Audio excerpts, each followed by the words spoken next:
Announcement. The hemp revolution will not be televised. I repeat, the hemp revolution will not be televised.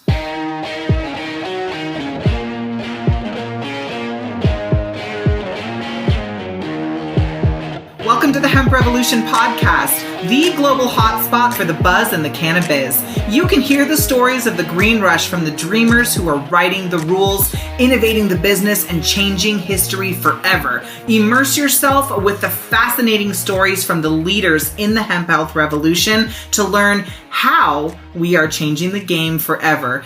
Introducing your hosts, James Brinkerhoff and Sonia Gomez.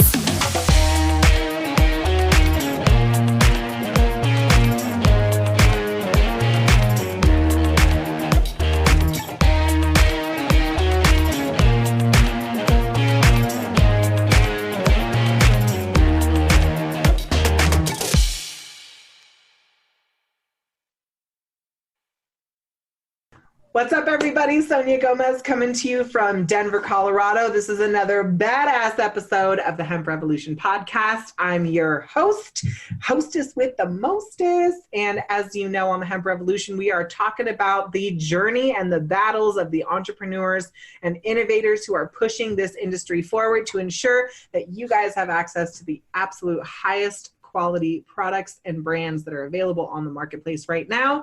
If you are a patient looking for products that you can trust to deliver the results you're looking for, check us out on medicalsecrets.com. And if you are a budding entrepreneur or existing business owner who is just stuck in a bottleneck or hitting a glass ceiling in your growth, and you need some key strategies, tools, or tactics to get over the hump, check us out on the emeraldcircle.com for some tips and tricks on how you can get to the next phase in your business. On today's episode, we are going to be visiting with Elan Lipin, who is a recent university graduate at just the ripe, crisp age of 23 years old. He is a university graduate turned entrepreneur / CBD brand owner. Boy, is he in for a surprise. Studied business and administrative at the University of Southern California. His absolute dream is to create a brand that helps empower a healthier lifestyle and promotes CBD wellness through unique and natural high quality offerings, products, services, and the whole thing. We're going to be talking about some entrepreneurial stories, telling his business secrets, letting you in on the latest and greatest in SoCal living. Help me welcome our guest, Mr. Elan. How's it going? Hi. What an awesome intro. Thank you, Sonia. I'm so excited to be here. I'm so excited to have you. USC down in San Diego or what? In downtown LA. So downtown LA. Yeah, no water near us, but it's a lot of fun over there. Okay, cool. I grew up in San Diego, so I spent some time in LA. I thought you were down in San Diego area, but that's okay. We can be an LA group too. Tell me your journey. Tell me your story. How the birds did you get into the CBD space? Yeah, it's actually funny because I told my dad that I was doing a CBD business. He was like, so I sent you to USC, University of Southern California, to become a drug dealer. And I'm like, wait, no, it's not drugs, obviously, we can talk all about that. But it's just so funny because when I was not even when I was graduating, even before, I had an internship for just a large e-commerce hair product company, not related at all. Yeah, but I saw the way they're running their business. I saw the CEO, the grind that he was coming in every morning, and was so excited for the day and to grow and to help people, And I saw that, this is really cool. So when I graduated, I knew I wanted to do a business. I had no idea what. I had different friends that had started a couple of Amazon businesses, drop shipping, this and that. It's a very young millennial thing. And so I learned about that. I was like, this is kind of cool. What am I going to sell? And so, I know I want to own a company, but, I had to find the products. So I was searching on Alibaba for China stuff and this and that. I was searching everywhere. I'm like, oh, what's a new industry? What's cool? What's all that? And it's crazy because obviously I really didn't find anything that was, a long-term play. I wanted to do something where I could do for a long time and to be heavily invested in. Again, like you said, I'm very much into health, wellness, and fitness. So I kind of wanted to go something that, could help people. that can make a difference in their lives versus just selling like a t-shirt or pinball machine or something, So I found on Alibaba. This was like, it was like a year and a half ago. So it was like right before the blow up and the craze and everything. And so I didn't know too much about it. And like, I saw like hemp creams on Alibaba or something like that. I'm like, what is all this stuff? It was like very new. If you look on Alibaba now, you'll find a bunch of Chinese stuff that is sold on Amazon. If you didn't know, consumers do not buy CBD on Amazon. Or Alibaba. Or Alibaba.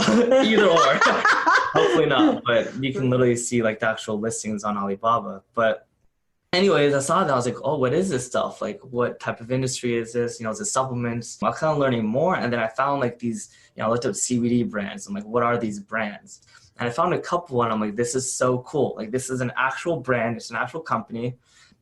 And that was kind of my goal, was to create like a brand. So I saw these companies. I'm like, I've never heard of them. I don't think they're that popular. Like, what is this stuff? And so I kind of learned more about it. I learned about the benefits. And it kind of hit like every mark of what I wanted. It hit, the health side, it hit the helping people side, it hit the brand side, even just like my goals of having like, a physical company and all that stuff and doing the operations and marketing and everything else I'm about to get into. But I saw that and I was like, well, like this is it. And obviously I looked at the trends, analytics and all that fun stuff to see like if it's something worth doing. And obviously it is. But then at around the same exact time, my grandma actually fell. I was living with my grandma post-graduation. And so she fell and she hurt herself. And then within a week or two, my uncle came back with CBD oil from a dispensary. And I'm like, wait a second, like this is something I was just reading about like online. I'm like, what? Like this is so cool. And so she was using it and I helped her out with the pain and everything from falling over and even her like appetite because she wasn't eating enough and all that stuff. So I'm like, this is amazing. Like one is helping my grandma, two, like how many other people is this stuff helping? I knew nothing about it. And even still, I'm learning every day. But by the time I had no idea where it's come from, okay, hemp versus marijuana, all the details of that. And I just fell in love. And so that was that. And here we are today. Adorable. I think that is amazing. There is something about you millennial crowds, like nobody wants to work in a corporate office anymore. They're like, what do you want to do when you grow up? I want to own my own shit. Like my son wrote an essay and he was like, in the essay, it's for a marketing class because he goes to this school that offers like these really cool extracurricular stuff. And one of them is marketing 101. And so he was like, why do you want to learn marketing? And so he had to write a 5-paragraph essay on why he wanted to learn marketing. And every paragraph mentioned in conclusion, made me want to learn marketing so that I don't have to go to work and answer to somebody else and I get to make my own schedule, have my own money, and people do what I need them to do so I don't have to do it. And I was like, yo, bro, you're talking CEO level right now. And I just got one question for you. Where are you going to get the financing for all of this stuff, right? So I love that there's this like really heavy entrepreneurial spirit because it feels like, it feels like many decades ago when the American dream was still truly alive and there was still a lot of opportunity to create change. In some circles, they say that there are no new ideas, so you're having to innovate the old ones to make them new again. But no matter what, you have to come up with baseline resources, time, education, be informed and confident and competent to what you're going to do. And you got to have money to make it happen. You're 23 years old. You haven't quite had a significant runway on building up your own bank. How did you access the funds to get started? Yeah, honestly, I didn't throw a ton of investment in there. I just kind of, there's either a trade between time and money. And so I'm like, okay, let me just put in a lot of time and maybe not spend the money. Luckily, like after graduation, I had somewhere to live, so I wasn't paying rent. Some other things lined up. My dad's a business owner, so he kind of understands. He's kind of like, not like, oh, go get a job, go work corporate, go with these big companies that run you to the ground, Sell drugs instead. No. Basically, that's what he said. Yeah, but he was like, just go for it. Put a timeline on like what you like want to accomplish and within a certain time. And if you don't hit that, maybe start searching for something. And that's kind of what set goals for myself. But in terms of the financial part, I really only started off with like less than $1,000 to get this business going. I mean, oh my God. So what were you able to, and this is so important for people who are listening in right now, and like how to get started, how much money do you need? How can you do this? I'm of the opinion, and I've gone through the process that you baseline, you have to have, $100,000 to be aggressive in getting into this space. You can of course bootstrap it. I've heard multiple stories where, $500, $1,000, $1,500, people are getting started and they're growing slowly and organically. And that's awesome. I'm a very aggressive business owner. So I invest into mentorship, products, connections, all of these different things, marketing being a huge, huge piece. So what specifically did you focus your time and resources on, $1,000 to get started, and where has it gotten you?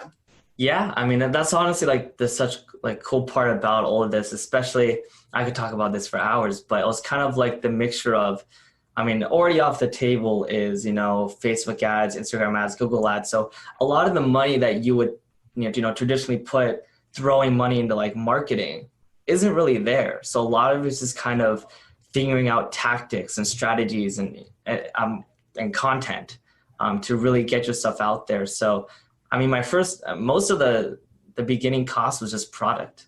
I mean, today's world, like the millennial thing, they don't want to be CEOs, they want to be owners.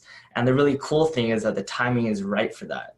With platforms like Shopify and all these apps and all these things that you can do, it's crazy what you can see. I just downloaded one last week that shows you live visitors on your store and how they interact with your site, and all this data and all these things that you have to your disposal for a fraction of a cost of having a developer build out your website. So like that cost is already there. The website, I did myself. I have background in video editing. So I kind of knew how to use apps and technologies, and spent a lot of time, I guess, figuring that out. So I was able to figure out the platforms. So that was already done. As well with graphic design, I was able to do as well because of my background in editing. So I guess it's just a lot of knowledge that I had previously, but it's not something that's that difficult. There's places like Fiverr, you can hire people. Are they that great? Probably not. And you might have to revise it a lot yourself or something like that. But again, that's a time trade for money. And then in terms of my actual costs, it was mostly just first orders on product. And at first I actually started off as an online store. I didn't have my own brand. So I kind of found like the large brands. I use analytic apps on like Google Chrome extensions to show me their website traffic, if they're going up, if they're going down, or they're trending. So I know, okay, this is a company I work with. They don't have 5,000 people going to the website. They have 500,000. And they're like the largest company when no one knows that because no one's checking the analytics. So that's kind of how I took it. It was, the most traffic with the most companies I should work with. And then I reached out to them, put in the minimum orders, got one on my website, got two, got three. And all in the meantime, I invested a lot into content. So I actually did it by blogging. So a lot of posts, a lot of knowledge, a lot of content, and a lot of studies. And I had to go through everything, every single study, learning about benefits, side effects, this and that. And it kind of taught me a lot about the industry while I was writing the content anyways. And it's also free because I'm writing the content. I'm not hiring other people to do it. And also I knew I can do it right, the way that I wanted it to do. Obviously in the future, things will probably have to be, outsourced or bring in people on the team to do that. But I wrote content that was basically better what was on there already. So it's like, I guess one example, I don't want to go into it too much, but like if there's an article about a list of 15 things for blah, blah, blah, blah, if you wrote a list of 20, yada, yada, yada, it might be more popular, more visited by people. And if you just push it on, maybe Reddit or Pinterest or, all social medias and really push your content out there, you could actually grow a substantial following and audience without really having to put any money into it. And obviously it's slower than throwing $100,000 into it. But I would say, based off what I've seen in business with people who have very, very large companies, is that just because you throw money at something doesn't mean it's going to grow and expand. It just might be throwing money at something. You want to throw it in when it's right. So if I need $100,000, then I'll worry about getting it. But until that point, you kind of just double up on your reinvestments. I absolutely agree. And I love how you're talking about the building of an audience, because that's our number one strategy and where most of the money that I suggest people get goes into. Because before you have a product, before you have market positioning or anything like that, you really have to develop the trust of who you are before people will trust the brands that you have. Mm-hmm. And I think that that's a key differentiator in today's marketplace and today's industries as a whole. A lot of folks are investing time and money into into developing out their brand, their personal brands rather than their company brands, and the mission and the movement and the belief system and the moral code that these communities are operating under are now the highlights rather than the efficacy of product, which is a bonus or byproduct of the other things that you're highlighting. We did this really super well 2.5 years ago, building what is now one of the largest online education-based communities for cannabis and hemp. We've built multiple certification programs and, published 2,000 plus articles and like all of this stuff, and only started to monetize the community, 8 months ago by sharing products, services, but mostly attracting other businesses who need and want access to a captured audience. And the time that you put into adding value to your community will pay you over and over again. And I can't help but use the Kardashians as an example of this. Like literally, Kim Kardashian built her entire empire on the back of social media, which didn't cost her money, but it took time to build over time. Now it helped that she was on E-Network and all of that stuff, but what she chose to do with it, she was building her own focus group, and now multiple brands have been built and born out of what her audience says that she wants, that they want from her. So I think that's such a smart play. A mandatory piece of being successful in this business right now is building your own rather than leveraging others. And you don't have to have as much money to go and pay other people for your traffic. You create your own traffic for your own offers. Love, love, love. Talk to me about some of your results. What have you been able to do in the last 1.5 years? Where are you? I mean, share as much as or as little as you want to, but I have to ask, like, doing it bootstrapped, putting in that first $1,000 in the last year, where have you gotten your business to be revenue-wise?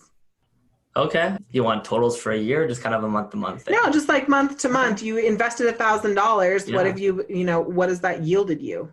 Yeah, I mean, I would say, it ranges from like $3,000 to $5,000 a month if I had to put a number on it. But I also do things like, what? I said you're 3 to 5xing your return. That's awesome.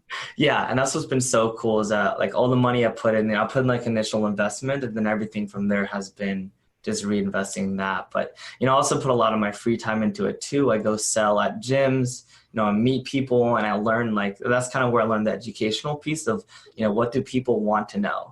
That's like the sales side of all of this. It's kind of like, what questions do people have about it? What misconceptions do they have about it? Do they think it's marijuana? Do they think it's this? So my first question is like, have you ever heard of CBD? That's it. And then from there, I kind of tailored the answers to whatever they say and kind of lead them in different directions. But, I sell in person, make extra money that way, and that it's easy. It's not that hard, but it's just kind of getting out there and putting yourself on the line and just meeting people and talking and educating. So it's kind of like different revenue streams, but in the end, it all comes together. What have been some key challenges that you have faced in this beginning phase of your business? Like, what are some of the roadblocks that you're coming up and having to navigate your way through right now? Yeah, I mean, and spoken over and over again, you've probably had plenty of conversations about, the banking system and merchant processing and all that, which that was tough, but I didn't find that too difficult to navigate, actually. It was kind of being quick on your feet. And like when things tipped over, especially with Elan, within hours, I was making phone calls. And because of that, I was able to build a partnership like with the bank and kind of get involved that way. So that wasn't too hard. Although that was like a major one in this industry. And I was freaking out about it for that time in between. That wasn't too hard. I was just freaking out about it. Not a big deal. Yeah, in between, because I had no idea, because they wanted me to like adjust my whole website and do all these changes. And you can't say this, you can't say that. So I couldn't really lead people in directions of what would help them. But it makes sense in this time right now. But other than that, it was just kind of, actually my biggest problem right now is finding where to reinvest the money. Finding what places to like go after. I mean, we can talk about content and influencers and going after social media. And that's kind of where I'm thinking of putting it. But that's kind of without ad spend and without, doubling, tripling like that way. What's the best route to put your financials after starting to grow a little bit? Yeah, totally. What products are in your suite right now? Yeah, so actually just last week, I don't know if you saw, but we actually redid our whole website and we're now like a brand as well as a shop with other companies. So with as far as other companies, we sell, CBD oils, creams, gummies, and we have like turmeric and spirulina ones. We have melatonin ones. We kind of just found different products from different companies that, really complement our product and that we don't currently serve yet. That will be another thing we invest in the future is product development, but, just different products, gummies, balms. Our product is a water soluble product, which I can get into as well. We're super excited about it. So ours is like— You're using nanotech and water soluble? Yeah, honestly, the method is kind of secret, but what we have done is we've made them actually taste good. So I don't know, our products, for those that are out there who are consumers, if you've tried CBD oil before, just pure CBD, full spectrum, not isolate, we definitely need to taste like the hemp earthiness and stuff. And a lot of people do like that. That little peppery thing, I love that. Exactly. People do love that, but I've had customers come up to me and say like, hey, like this worked for me, but I didn't like the taste of it, so I don't want it anymore. And I'm like, wait, what? Okay. And then I kind of learned from that and decided to make a product that, everyone could use, because I didn't want people to come to me saying, hey, this worked, but I didn't like the taste of it and this and that. And one direction I see this industry going is kind of like, uniqueness and differentiation in the market, of course. And so that's kind of what I wanted to chase with my own product, kind of create a better product. It was less about the, nanotechnology, water soluble part, that is cool as well. And, has different benefits and such there, but it was mostly about utilizing that to be able to provide a product that actually tastes good and that people will enjoy. So we have different flavors. We have lemon, orange, peppermint, ginger, and we have like a lot, like more things coming out in the future. And you can actually mix it in teas and drinks and beverages without it separating, because all these brands, they show the putting CBD oil in there, but oil separates. So what we did is that, by being able to dissolve it in a drink or beverage without it separating, you could actually take it that way as intended. So we have all those products plus the one that we just launched, which is exciting. What is the favorite thing that you absolutely love about your business right now? Like, what is the role? It sounds like you're wearing many hats, but what's the role that you love the most? I actually like operations the most, which is interesting, but that's because I actually like packaging the product. And of course I won't be doing that for forever, but I just like putting it together and knowing that, someone's going to get it and benefit off of it. And you can package it in a certain way that looks nice and people enjoy it. And just that whole customer experience is really awesome to me. And so I just like packaging the products and then, getting them sent out and hearing what people say about it. But that whole process is a lot of fun. Love that. Love that. There's the piece of that I love about my business is telling the story, and my husband is the heavy on the operations side. So I believe that entrepreneurs have their own strengths and geniuses, and if they get to play to that particular genius, that their success will be accelerated. My personal opinion on the matter. What originally, when your dad heard about what you were going to sell, he was like, "What the?" And what about your mom? What was her response? My mom was a little bit more pessimistic about it. She's like, go work for someone else. Like, there's not a high chance you're going to like make anything in here and yada, yada. And not that she was wrong, because the chances of failing in a business are pretty high. 8 out of 10. Exactly. And, I just graduated from university. Like, I had a lot to learn, quote unquote, which I still do. And I'm always learning every day, which is the fun part. But, it's kind of like, hey, get a job, make some money, and then if maybe on the side, if you want to do something, which, is another route that I do suggest people take if they don't have, the means or the capital or this timing right now to do a business or to join, the CBD industry, because it is very time consuming and every day is a new thing. So my mom was very much a little bit more pessimistic, but even then she still supported me and like wanted to help out and stuff when I actually got going. It was more in the beginning stages that she was like that. Yeah. When your friends and your family look at you and know what you're up to, what is their response? Are they like, can I get a job, bro? Or are they like... Honestly, I haven't had that yet, but I feel like it might. But no, it was more of like massive support that I was like, whoa, this is so cool. Like, so awesome of you just to go for it. You give it a shot, who knows how it'll end up. But, a lot of people have like negative reactions from people. And, maybe they lose some friends, this and that, which, does happen. You don't have a lot of time anymore. You really have to balance your lifestyle, which is something I learned in like very early, like not to burn yourself out, because I did. But most of my friends took it pretty like awesome. They really supported me and thought what I was doing was cool. And they gave me like, oh, I love what you're doing, like with your Instagram and your posts. I love what you're doing here. So a lot of support on that end. Where do you see your business going in the next, let's say 12 months? Okay. Big thing for me, I think retail. I really want to get, I'm really big for like a physical presence, and I want to get in like retail stores and locations. I want to learn other ways to help people as well. We didn't talk a lot about, that part of it, but my end goal is I'm huge into health and fitness myself. I've been like weight training, I've been soccer, I've been athletics in my whole life. And so I really enjoy helping people, and, getting in retail locations would kind of be more of it's a personal way of getting to people. I can visit them myself. I can see products. I can talk to customers, although you can do that online as well. I just like the physicality more. I want to maybe open up a store sometime in the future, but that's not 12 months. But just, just expansion and learning, and see what happens from there. What from your education in university are you leveraging in the building of your own business right now? I think that there's a big contrast in conversation of like, why the fuck am I going to go to school if I'm going to be $100,000 in debt? Yeah.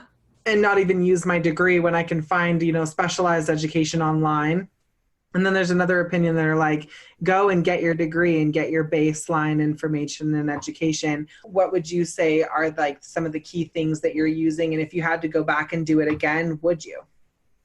Yeah, so that's actually a big conversation I've had with a lot of, different people. I have friends who've created successful businesses without college, and friends that are doing that with college. So that's a huge debate amongst like my generation of people. And I do believe it's useful, obviously, like though not necessary, but I would not do it any differently. I think it's not only the education that you learn, like the things that they learn, that they teach you in finance and this and that, you don't really remember or care.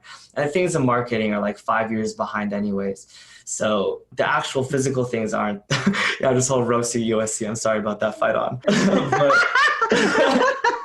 But it wasn't mostly that. It was mostly like, the people you meet, the network. You really see hardworking people and motivated people to go do something in their lives. And that kind of is inspiring to you and pushes you, and those connections that you have after you graduate. These are very, very impressive people doing awesome things, and you can kind of work together. And so one is that network, one it's like their family's network as well, because you never know who's doing what. I even got my internship. This is like a short off take, but even the way I got my internship was drinking with a friend's friend who owned the business. And I did like a drinking contest with him at a bar. And he's like 35 years old, and I obviously lost because I ran out of money. But he beat me in a drinking contest, and he hired me. So, just the network that you meet, the people. And also, I would say a big thing for me is finesse. Finding a way to get things done, even when it's not, perfect or right, or, always finding solutions to something. And that's kind of something I learned going to USC, was this kind of problem solving. And that's that. Problem solving and network, so huge. And one of my family members went back to college, even though he's, making incredible money and living an incredible life. He went back because the other people in his circle were educated and had this like badge, the certificate, and he was more successful than them, but still felt like he needed it to have a certain status symbol. But for me, I'm like, that's the most expensive networking investment you'll ever make. Like that's an expensive piece of paper you're gonna have. That's an expensive piece of paper. I'll print you one right now. Like just wire it on over. Get my details. But I envision. I have 4 kids. I envision that they all want to go to college in some capacity, and I just hope that whatever it is, that they're really following something that they love and can use it. Like I would not mind paying for an Ivy League education for my kids to go and get a business degree if they wanted to start a business. So I love that aspect of it. What about, the things that make a 23-year-old feel normal? Because like in your 20s, at least when I was 20, like yesterday, I just turned 21. But I have 4 kids and I just turned 21. So I'm Hispanic. No, I'm just kidding. I am Hispanic, but I'm not kidding about that. So, one of the major sacrifices that I experienced being young and successful was not always getting to, there was a crossroads for me where I had to be like, friends, finances, need a new group of friends to hit my financial goals. Have you hit that yet? I mean, you're such fresh meat in the entrepreneurial journey that I'm not sure that's quite a subject yet, but are there sacrifices that you feel like you're making? I guess that's more of the question. Are there sacrifices that you feel like you're making right now that you are quote unquote missing out on, or make you second guess your mission? Or are you just like so committed to what you're doing that you hardly notice what you could be missing? Oh yeah, plenty. I mean, I think I'm on like the crazy side of that spectrum. So I probably don't speak for the majority, especially for people my age.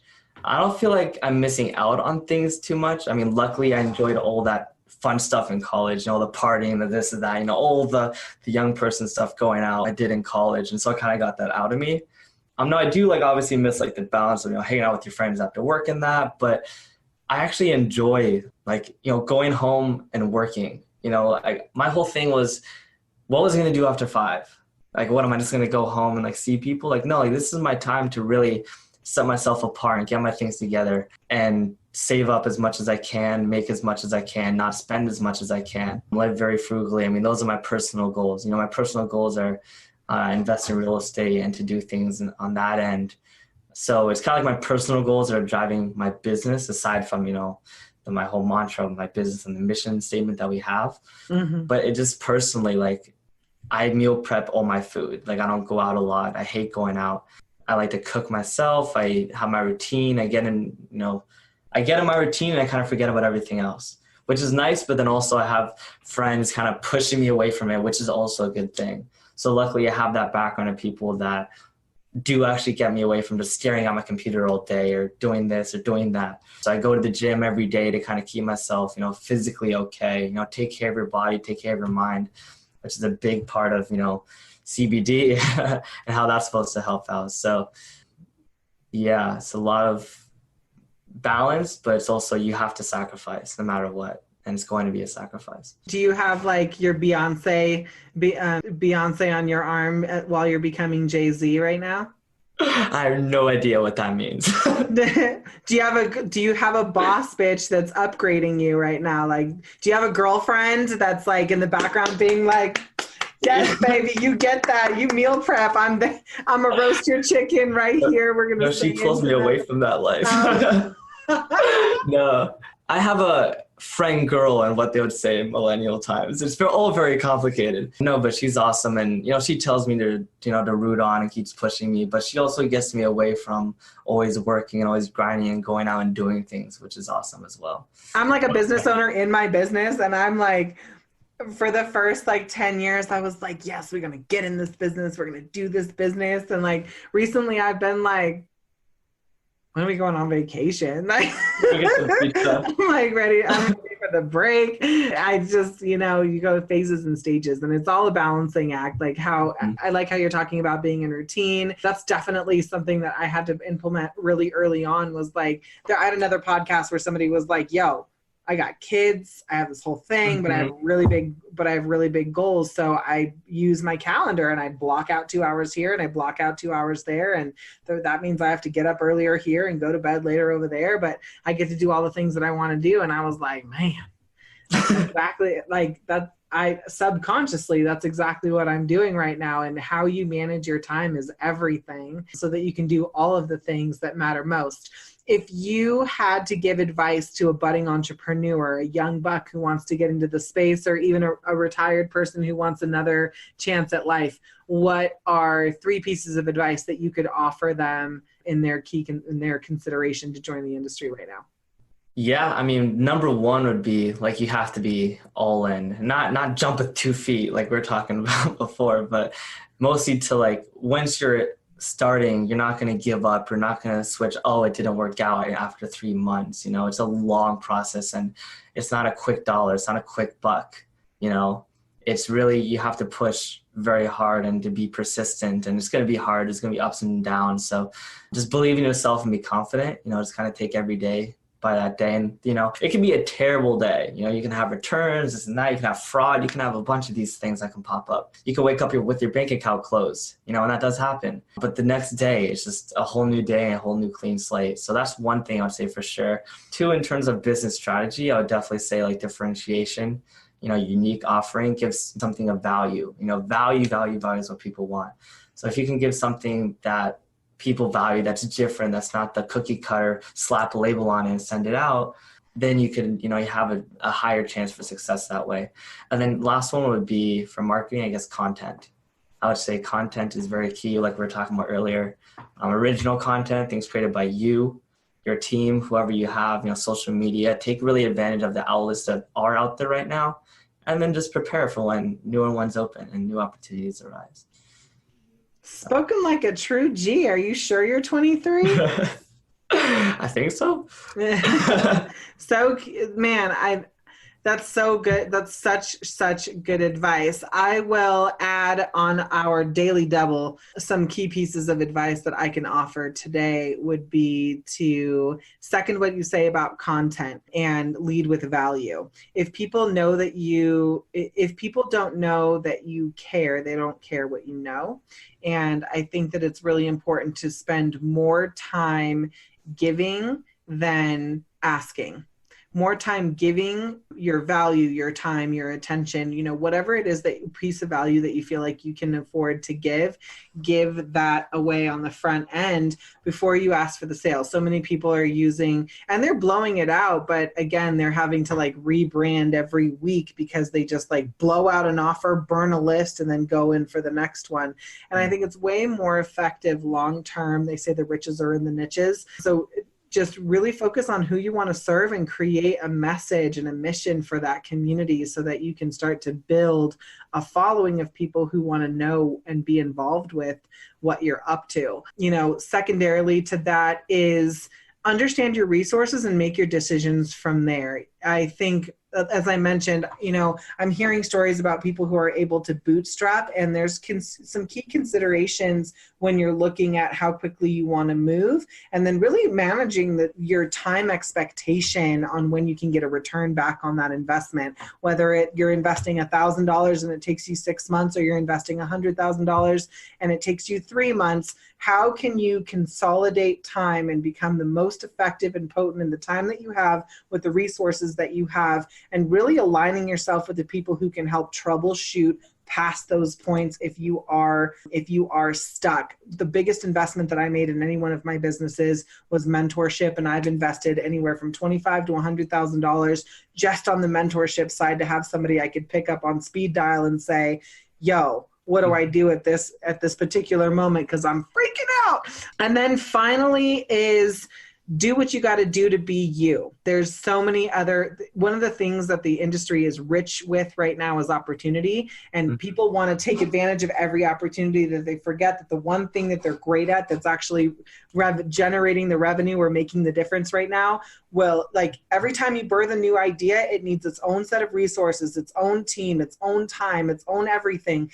And even though it seems really great, it's just adding pretty soon you're going to look like the Octomom, and you're going to have all these babies and hella strollers, and you're going to be pushing around, you know, a whole heap of stuff instead of just keeping it stupid simple and being really committed to the change that you're creating and adding people and things on in a scalable way without overstretching your team, your time, or your resources. So that's my value add for the day. Any final words before we end today's interview? Not at all. That was killer. That was great. Well, congratulations on I popped your interview cherry. So I am super excited. That's a notch on my belt. There you go. And many more to come. You're on such an exciting trajectory right now. Where can everyone find you if they want more information or access to your products? For the business, you can do, my website, www.binoidcbd.com. That could be where you find my business and personal. Maybe stalk me on social media.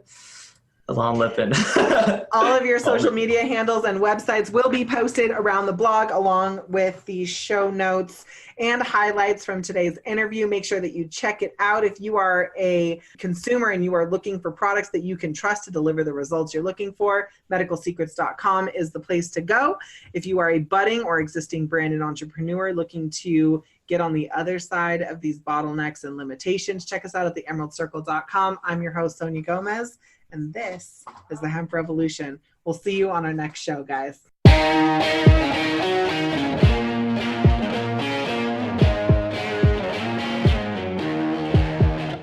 Thanks for listening to another Rockstar episode of the Hemp Revolution podcast. I'm your host, Sonia Gomez, and just for you, we took notes on this episode along with the links and other resources mentioned inside of today's show.